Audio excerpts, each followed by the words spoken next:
कसं आहे, गणपती बाप्पाला मस्तक कुणाचं बसवलेलं आहे? गजाचं बसवलेलं आहे, हत्तीचं बसवलेलं आहे.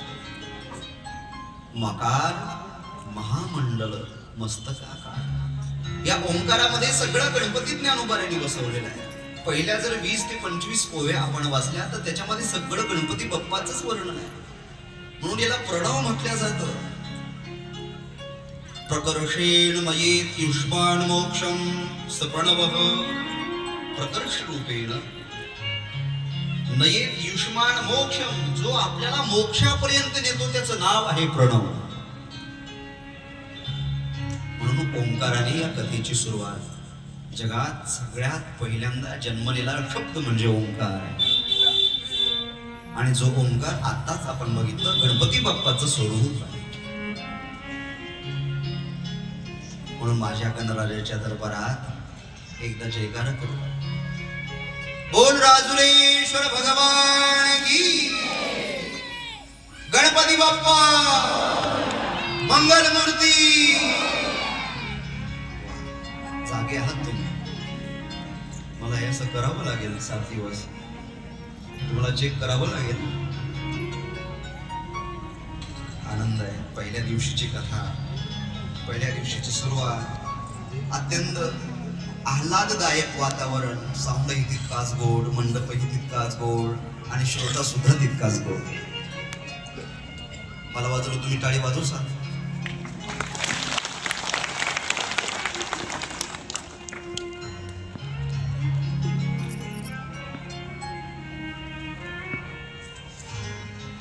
या शिवमहापुराणामध्ये पहिले महादेवाने 100 कोटी श्लोक निर्माण केले होते. ऐका, माझ्याकडे आता लक्ष द्या, थोडं लक्ष द्या, थोडं लक्षपूर्वक ऐका. अत्यंत महत्वाचा मुद्दा बोलायचा.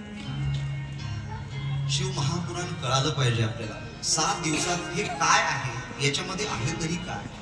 लोक जे इतके याच्या पाठीमागे लागलेले, कसं काय, नेमकं आहे तरी काय याच्यामध्ये, हे आपल्याला श्रवण करायचं आहे. थोडं लक्षपूर्वक ऐका. शिव महापुराण जन्माला आलं, कसं जन्माला आलं, त्याच्या पाठीमागची काय पूर्व पीठिका आहे, हे आपल्याला आधी बघावं लागेल. तेव्हा त्याचं महत्व कळेल. ज्या दिवशी महत्व कळेल त्याच्यामध्ये आपली प्रवृत्ती होईल. महत्व कळाल्याशिवाय आपली प्रवृत्ती त्या ग्रंथामध्ये होत नाही. त्याच्यापासून काय लाभ आहे, त्याच्यापासून आपला काय फायदा आहे, हे ज्या दिवशी कळेल त्या दिवशी आपल्याला शिव महापुराण ऐकावंसं वाटेल, त्याची गोडी लागेल.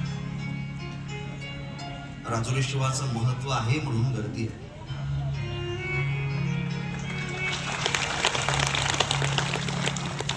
तो नवसाला पावतो म्हणून इथे सगळेजण त्याला नवस करण्याकरता एकत्र येतात.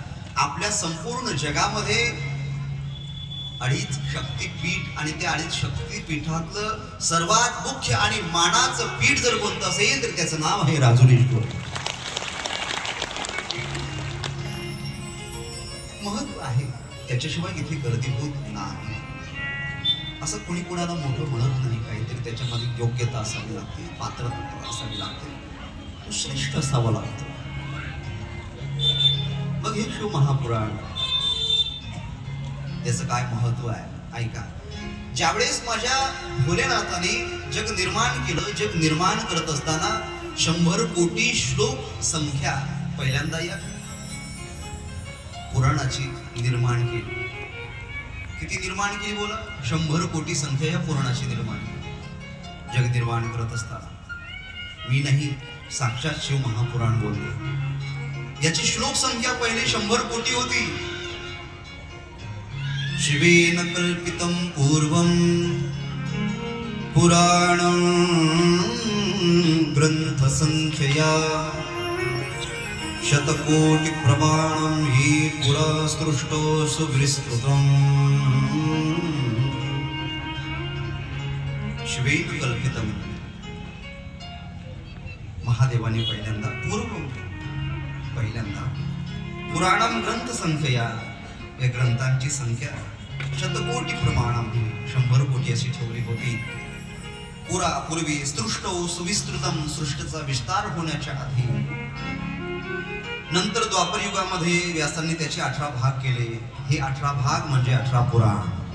100 कोटी संख्येचे जे 18 भाग आहेत त्याला 18 पुराण म्हटलं जातं. म्हणून सगळ्या पुराणांचा जन्म कोणत्या पुराणातून झाला असं जर कोणाला सांगायचं असेल तर त्याला सांगा सगळे महापुराण, जितके काही पुराण असतील, महापुराण असतील, ते सगळे या शिव महापुराणामधून जन्माला आले. एवढे या शिव महापुराणाचं महत्व आहे. व्यासांनी नंतर याची 18 भाग केले आणि या शिव पुराणाची संख्या नंतर 4 लाख राहिली.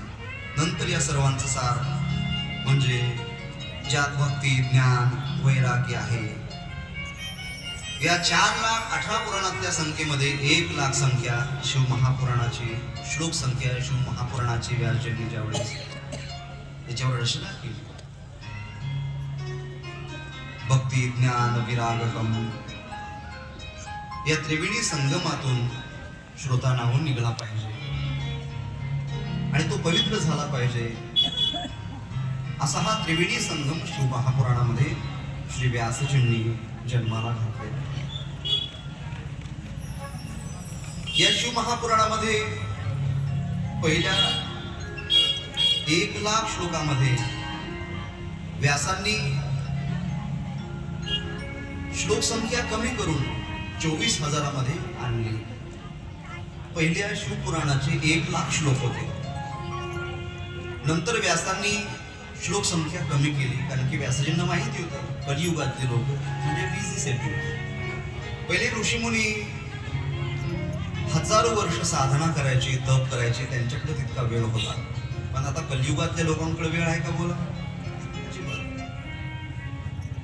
आपले दिवस असेच लोटत चालले बघा, एक दिवस. लहानपणे गेलो,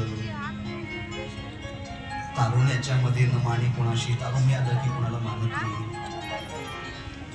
एकदा का लग्न झालं, लेकर बाळ आपलं मन गुंतलं की मग म्हातार वयात परमार्थ होत तीर्थयात्रा, नामस्मरण, सत्संग ह्या तरुण वयातच शोभवान दिसतात. ज्यावेळेस तुम्ही तरुण असता त्यावेळेस तुमच्या मुखारविंदातून देवाचं नामस्मरण चांगल्या प्रकारे होऊ शकतं. एकदा का वय झालं, बोबडी वळते, जीभ वळते, मग काय नाव आपल्या मुखात येत नाही. 80 वर्षाच्या म्हाताऱ्यानं जर म्हणायचं काम पडलं, बाबा विठ्ठल विठ्ठल म्हणा, तर तो म्हणतो इथं इथं. आता तो कुठलाच नाही, इथला इथला नाही, तिथला तिथला, तो कुठलाच नाही. तू अरे ज्या वयात परमार्थ करायचा त्या वयात परमार्थ केला नाही आणि आता बोबडी वळायला लागली, त्यावेळेस तू परमार्थाला लागला. शंकराचार्य एकदा रस्त्यानं चालले आणि एक म्हातारा डुक्करिंग करणे हा धातू पाठ करू लागला. तर शंकराचार्याने त्या म्हाताऱ्याला पाहिलं आणि म्हाताऱ्याजवळ जाऊन शंकराचार्य म्हणायला लागले, बाबा आता हा संस्कृत व्याकरण करण्याचा, अभ्यास करण्याचा वेळ नाही. ज्या वयात तुम्ही परमार्थ करायचा, ज्या वयात तुम्ही व्याकरण शिकायचं, ज्या वयात तुम्ही काशी करायची, काशीला जायचं असं म्हणायचं, ज्या वयात तुम्ही काशीला जायचं, ज्या वयात तुम्ही अध्ययन करायचं, ज्यावेळेस परमार्थ करायचा त्यावेळेस परमार्थ केला आणि आता तुम्ही व्याकरण शिकणार आहे. आता कुठे देण्यात राहणार आहे तुमच्या व्याकरण? प्राप्ते संनिहिते मरणे नही नही रक्षती डुक्करिंग करणे. अरे तुमचं मरण जवळ आलं आणि तुम्ही आता डुक्करिंग करणे हा धातू पाठ करायला लागले. ज्यावेळेस जे काम करायचं असतं ना त्यावेळेसच ते काम करावं. नाहीतर वेळ निघून गेला की मग त्याच्यात काळाचा प्रवेश होत असतो आणि त्या गोष्टीतलं महत्व निघून जात असतं, त्याच्यातलं सार निघून जात असतं. तरणा भाग्यवंत नटे हरी कीर्तन. तरुण वयामध्ये परमार्थ शोभून दिसतो.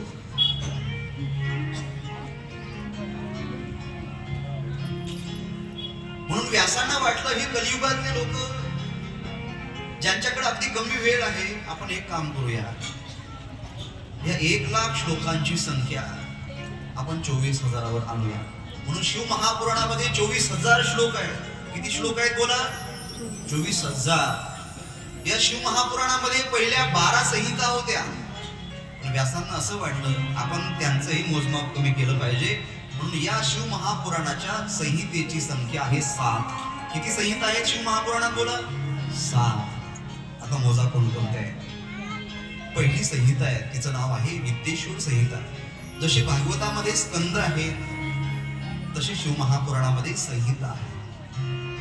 पहिल्या संहितेचं नाव आहे विद्येश्वर संहिता.